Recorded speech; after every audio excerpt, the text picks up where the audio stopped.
Good morning. I'm Mike Hobson with the Centreville Press. Today we're going to be talking about the Brent tornado or the Bibb County tornado. Depending on where you lived, you probably had a name for it. But most of the damage occurred in the city of Brent. That tornado, as I recall, went across the entire county. And the hospital area. Right. We're going to be talking with Mayor Mike Oakley, a lifelong resident of the city of Centreville, and talking about his recollections and his memories of that day on May 27th, 1973. Mayor Oakley, welcome to the Centreville Press, and thank you for coming and sharing some time with us to recall this event for not only the people who are still with us, but for the people who come after us, because it was certainly an eventful day for this area. So how old were you in 1973? Do you remember? 14, yeah. 14? I was 14. And 15. Where'd you live then? On Smithern Street. In Centreville. In Centreville. That's up on top of the hill. On top of the hill up there. Up there, close to where your daddy lives now. That's where we were. Okay. So just start from the beginning. I'm going to let you just talk without me asking questions, and tell us your recollections of that day and what you remember about it. Back then, we were the, of course, Dad owned the Centreville Press, and next door was the jail where the dispatch was. So after storms, he would routinely, didn't matter what time of the day or night, he would ride down and just see what the damage was. To my knowledge, I don't remember a tornado ever hitting our area to my life at that point. Anyway, I was in the back of the house. My brother, Bill, who was a year younger, was in the front, and Dad said, "I'll be back. I'm going down to check out the damage." So they came back in 5 minutes or less. He said, "Hey, there's a tree across the road." So this point I got with him. We rode down here, and the reports we had at that point from dispatch were that the hospital had been blown away and the neighborhood around it. Well, so we immediately drove down to the hospital area and started helping citizens who were, Mr. Wright, who was the superintendent of education at that time, had a big 2-story house. It was in center field of the old Little League ballpark, Shane Williams Park, for those of you who remember that. It had knocked it off its foundations. The houses from Montevallo Road to, or Birmingham Road to the hospital were all damaged in some way, some demolished, and a Filipino nurse actually had died in that. She was living in a studio apartment. I can't remember the people who had the apartment. They rented it out to her at that point. We were going through the rubble of the houses, yelling out names of the friends and the people that we knew who lived there. And this was what, around 7 o'clock? It was May 27th. And I'll never forget this. 2 elderly black gentlemen in a Cadillac pulled up. Just came through Brent, which you couldn't have come through Brent. It's the weirdest thing. And he said, a tornado destroyed the Brent Baptist Church and there's 200 people dead. And so we said, oh my God. So we immediately, about that time, we'd finished yelling and picking people out of the wreckage, and luckily we didn't find anybody dead. So we got in Dad's truck and went toward Brent. You could only make it to where Southern Belle Motel was, the Southern Belle Restaurant. Right. And we stopped just in the road, everybody did, and we were walking like the invasion of the zombie nation down. It was crazy now looking back, because there were power lines down and trees, and you'd have to step over trees and power lines, and we were making our way toward Brent. And went to the church. Thankfully, a majority of my friends went to Brent Baptist Church, and I bent down, and I remember Patty Elam, Bobby Roy Elam's daughter, Beth King Downs now, and Teresa Suttle were down there, and they couldn't get out of but they were all in the basement safe. And I reached down through the vent, and they grabbed my hand. I said, is everybody okay? They said, yeah. And Bobby Roy Elam at that point said, hey, Mike, help me look for my mom, who lived right by the graveyard in Brent. So he and I'll never forget it. We walked back to Main Street. Well, we were on Main Street, Brent. Walked down that way, stepped over a tree, and there was a forklift from Belcher Lumber Company in the road, covered by a tree that we couldn't see, to the point where I've still got a scar on my leg where I hit the fork of that forklift. And he and I had to take a detour because you couldn't get down Main Street Brent. It was totally destroyed and covered. And we went through the garden, and Bobby Roy, I'll never forget, lost his shoes because it was mud. And we went and checked on his mom, who was fine. She didn't even know anything happened. Elderly lady at that time. And we came back and were helping, just back and forth, helping people that night through, get out of their houses. It was literally a shell-shocked city at that point. And, we stayed, I don't remember going to sleep that night. I'm not sure we did. And reconnected with my dad and my brother at some point. We had to go home, but the next day, my brother and I had motorcycles, so we rode back toward Brent to see what we could do. And at this point, the guard had been deployed, and they'd set up barriers, and you had to get a work pass, little card with your name on it to prove that you needed to be in the area. And I'll never forget, he and I were the only two young enough, small enough, I guess, and agile enough. They tied a rope around my waist, and I crawled into Ward Mercantile and took the rope off my waist, tied it around the safe, because that's where all their money was, in the old huge, no telling what it weighed. And a group of men pulled that safe out, and I was crawling behind it, pushing lumber and stuff out of the way. And that was where they had their payroll, their entire money, and we did that with every store that we could get to in Brent. And the Brent was a beautiful town at that point. I know you guys remembered it. It had the library where we got our first library card, Hunt Drugstore. Mr. Jack Meg's daddy was the pharmacist then, and they had a great little soda fountain. And it went on around and kind of catty-cornered, kind of like it is now, Ward Mercantile, where everybody bought their clothes and everybody bought their dry goods, in fact, in those days. And sorry about that. We don't have a train anymore in Centreville. I remember that was a worry. That was a worry when the tornado hit, because the train ran through Brent, and they were thinking, "My gosh, the train's gonna come through." I thought I cut my train whistle off. Holy moly!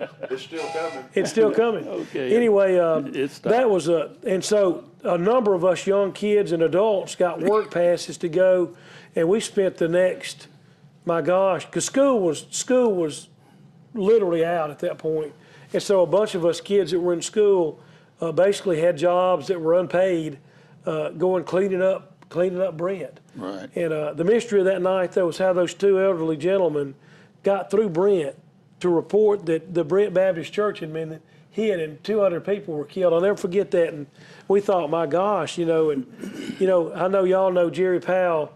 He was standing on the front porch. They were welcoming people to church, and they saw the tornado coming down Highway 5, and he yelled, "Everybody get to the basement." And a few of them tried to open windows, and to relieve the pressure, because the pressure built up. And had a number of people that were friends of mine that were a couple of years older that were driving, and we used to hang out in the old Winn-Dixie parking lot. Now it's the Save More parking lot, and I believe it was Alvin George had a car. It picked him up and took him down the road about 50 yards. He said he almost mashed his brake through the floor. And I'll never forget the pieces of pine straw like darts in Brent Bank. We got pictures of that. Pine straw stuck in the brick, and a 2x4 had gone through 3 cars and the motor blocks at Brent Baptist Church. And there was one car, I took that picture, where the board was in the motor block sticking out of the left side of the fender. It was a crazy time, and to this day, y'all, the people that my peers, and especially the people that were trapped in the church at that tornado, have storm anxiety for years after that. Sure. When it would get cloudy and the rumble of thunder and lightning, they would have to come get their parents to check them out, because it was that traumatic to them. Right. And to this day, we talked about it about a month ago, as a matter of fact. There wasn't any actual loss of life at the church, was it? Miss Faye Dowdle was one of the last ones to go down the steps to the church, and the tornado hit, and it drove a piece of wood through her leg. I don't know if y'all remember. She lost her leg, and there was an elderly gentleman who had a heart attack, they think, and he died in that church. So And there was another man who died across the street, and I can't remember his name, but I mean, it was a devastating area, and it's one of those you had to see it to believe it, because to describe it, I've been in war-torn areas of the world, and that's the closest thing you can get to a bombed-out city that was Brent that day. What do you remember that was still standing after you walked through there? There was not a whole lot standing. My great-grandmother, my dad's grandmother, lived, there were some houses behind where the Baptist church is to this day, and they were all flattened. And I remember thinking, wow, you know, that neighborhood's basically gone. It was a miracle, though, and I guess it's testament to the South and the faith that most people at that point had left their homes and gone to church. And that's probably the only thing that saved a number of them, because their houses were gone. Right. And it was weird, though, like any tornado, there would be a house destroyed, and then the next house would be standing, and then the house on the other side would be destroyed.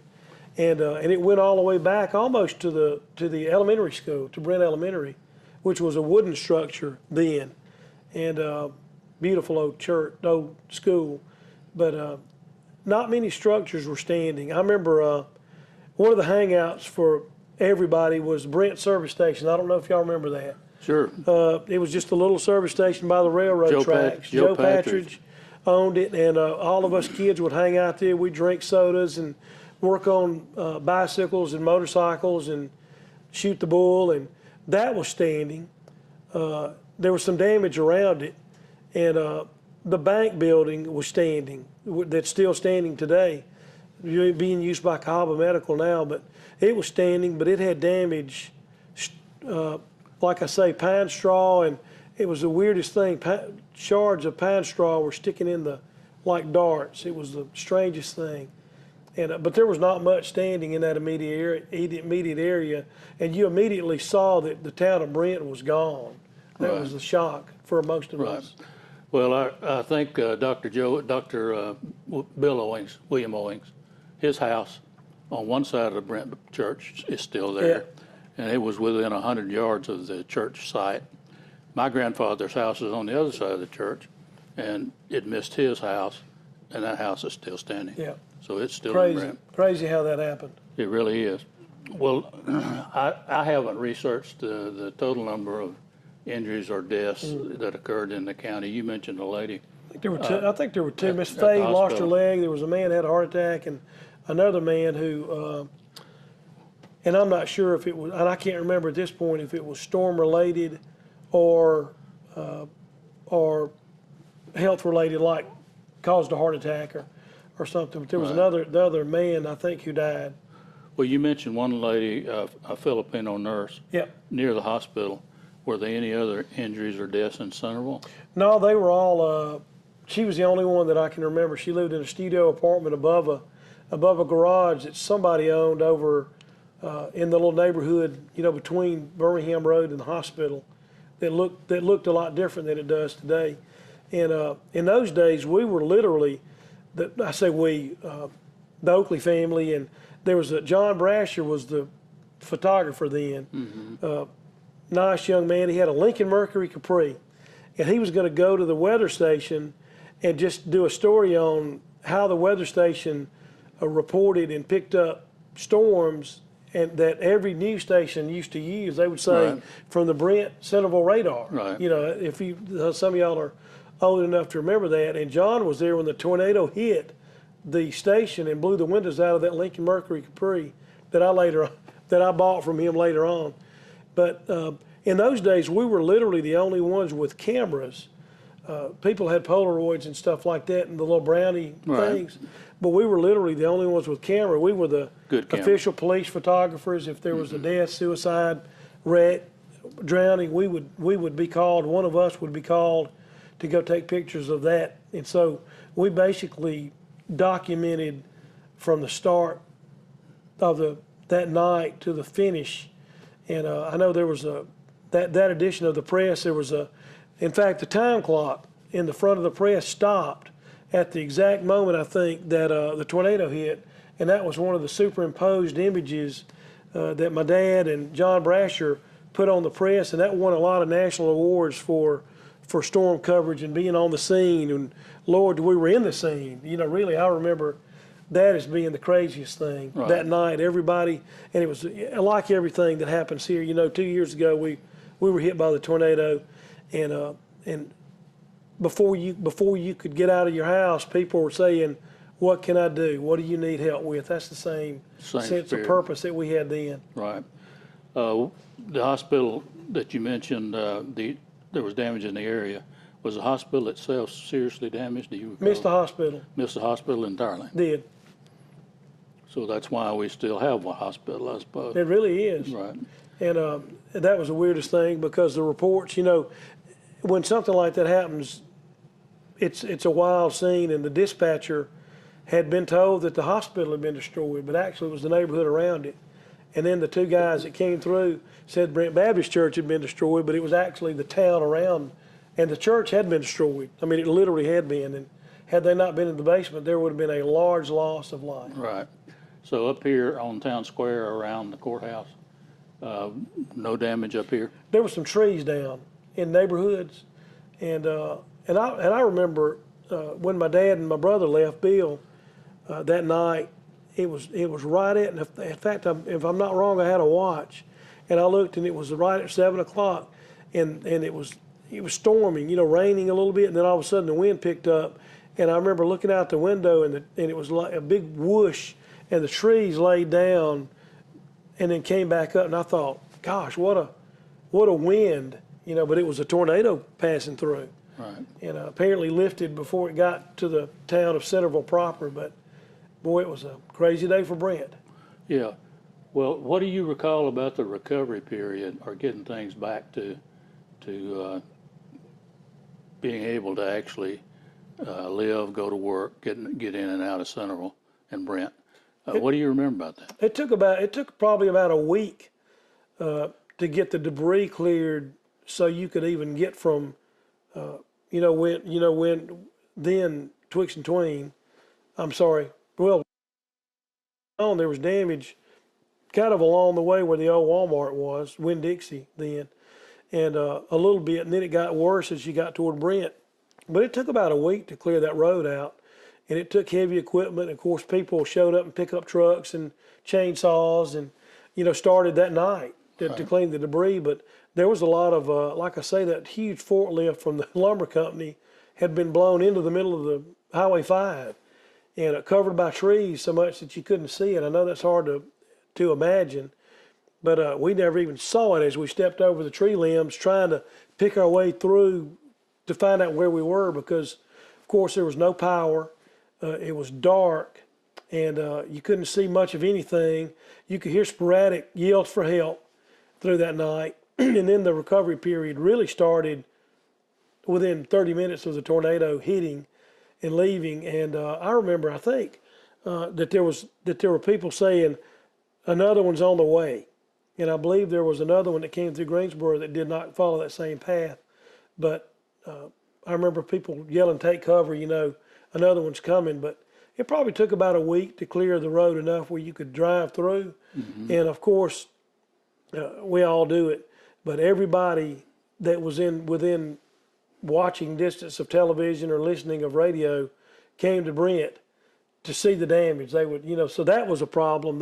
The guard was instrumental when they mobilized. The guard was instrumental in traffic control, which was a big problem when you're trying to clean out things and move debris, and then there was a traffic jam, Right. A mile long, from here Right. towards Marion, or from this way towards Brent. Do we have any more serious damage anywhere else in the county that you recall? I know that the direction the tornado was going, but did it touch down any place else? That was really it. It was just a massive hit in Brent, destroyed Brent, and I don't remember much. Trees down in certain places, but nothing comparable to that. Okay. Well, and we rode our motorcycles over every day to work. That's what a lot of us did. We walked or rode our motorcycles to work. Well, school was out at the time. Yeah. You mentioned that. So we didn't have a problem with getting kids back in school for a while. Did school resume normally in the fall? Do you recall? Did. Okay. Well, we appreciate your time today. Yes, sir. Today, Mayor, and telling us what you recall about this event. We're going to be talking to a lot more people about this. And as you hear their stories, you might want to chip in or chime in, I should say, because what they say may also prompt some other memories. So if you do have things that people would like to know about, we'd love to hear them and add them to this library that we're creating to mark the 50th anniversary of this tornado. Hard to believe it's been 50 Yeah. years. 50 years ago. Hard to believe on it's May been 50 27th. years. That's only a part of my life. Or at least I hope it is. Yeah. I hope it is. So thank you for coming today and Yes, being sir. with us. All right. Thank you. Thanks, sir. All right.